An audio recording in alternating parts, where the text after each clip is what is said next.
is a take break. And a bottle filled for you. That carriage is reserved for you. So originally, Left 4 Dead was started off by a company called Turtle Rock Software. Valve had worked with them a lot on Counter-Strike.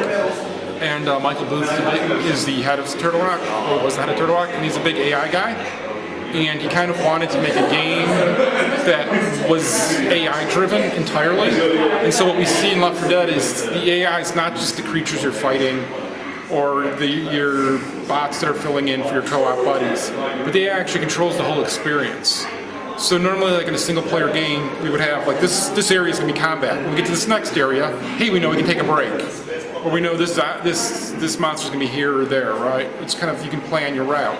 Where here in Left 4 Dead, it's not tied to the architecture at all. You never know where you're going to be attacked. You never know where your breaks are going to be. And it's all AI controlled, all AI driven. And so the AI director actually monitors you and says, hey, you're doing poorly. I'm going to slow it down a little bit, give you a little bit more of a break, let you heal up. Or hey, you're doing really well.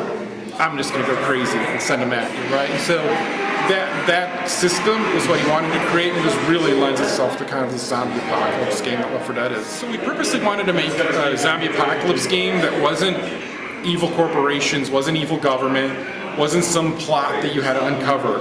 But instead, much like you see in the horror films, it's you're reacting to somehow the AI director that controls the game, and what the AI director does is it controls the pacing. So like traditionally in a first player game, you'll have a combat in a section and then it'll slow down, there might be a puzzle or a vista. Right? But you kind of know where you can take a break, you know where you can get health. Here in Left 4 Dead, it's different every time. The AI director is the one that controls instead of the architecture. So you might have a flood of zombies at the very beginning of the game, then it'll slow it down for you, give you that break, but you never know when it's going to start back up. So like a good horror film, you're kind of always on the edge of your seat, you're just waiting for the next swarm or the next person to come.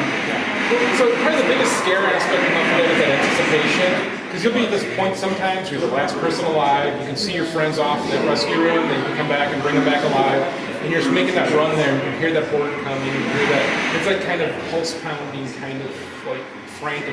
So it's 1 to 4 players in the co-op, and then the versus mode, it's a competitive side, we actually play the side of the infected, is anywhere from 2 to 8 players.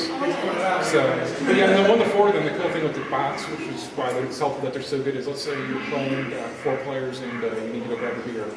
And you don't want your friends to have to wait up and stop playing. You can actually just take a break. One of those bots will fill in for you. Keep going. They'll even go over transitions. They'll help the players. They'll do everything probably better than some of your friends will.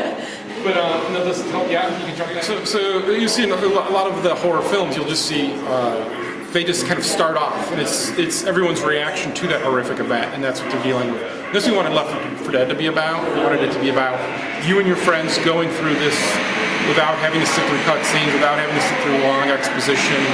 If you want to find out about the story, you can read the walls. There's a lot of graffiti. The characters talk about what happened. We've got a lot of different ways you can find out about what happened, but we didn't want to have to stop down the gameplay because the fun of the game is killing zombies, and we wanted to keep it true to that. Well, so originally the game was that.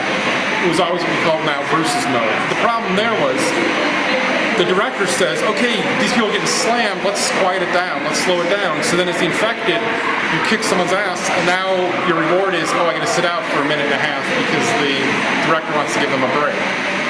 Well, so we still wanted to have that co-op experience with the really big highs and lows, but then we also wanted to still have the intensity of you trying to stop the other team. So we split them, and now we have the co-op mode and the versus mode.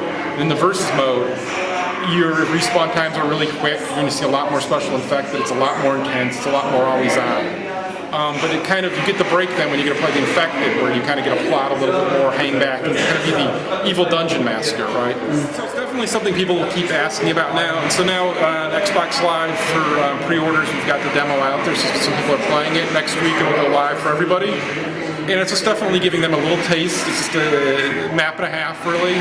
And so definitely the feedback we're hearing is people want to get to play, they want to be the infected, but they'll buy the game, they'll get the chance to do it, so it'll be fun. Good, it's been a long time working on this, and it's been a long time coming, so it's nice to see people.